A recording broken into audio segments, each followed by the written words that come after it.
ko ka san cewa zaka iya downloading video daga kan TikTok ba tare da kaga sunan mai account din akan wannan video ba? Sanin kanmu ne cewa idan kaga video akan TikTok kana son kai downloading ko naka ko na wani, dole zaka ga idan kai downloading shi akwai watermark, wato sunan wannan mai account din da kai downloading daga page shi.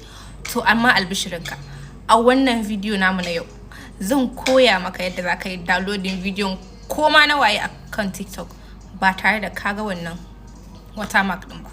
Amma kafin mu ci gaba, kada ka manta kai follow dina, kai liking wannan video, sannan kai share.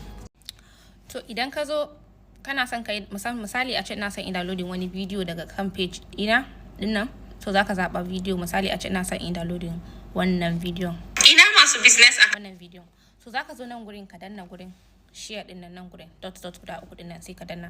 Idan ka danna zaka zo ka selecting copy link, zaka yi selecting din shi. Idan kaga a sama yana mana copy link, sai ka fita daga nan ka je kan browser ɗinka, ka zo nan gurin ka rubuta snaptik.app, zaka rubuta gashi na rubuta snaptik.app, sai ka danna search.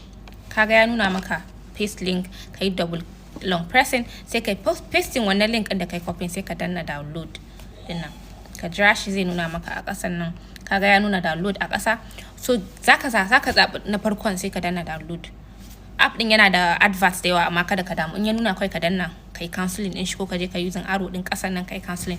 Da kana kan canceling zaka ga yana maka download din nan, sai ka danna download.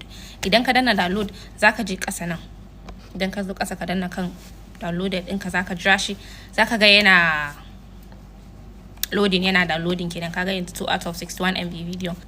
Okay, in ya gama downloading sai ka danna kan video yanzu, ka danna kan video nan, kaga yana nunawa ina masu business accounts a TikTok.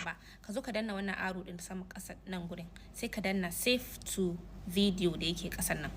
In ka danna kaga yanzu ya zauna akan wannan in ka kenan, sai ka koma kan pictures ɗinka. Idan ka duba kai play din shi, zaka gan shi gashi nan, ka gan shi gashi nan, kuma babu watermark akai.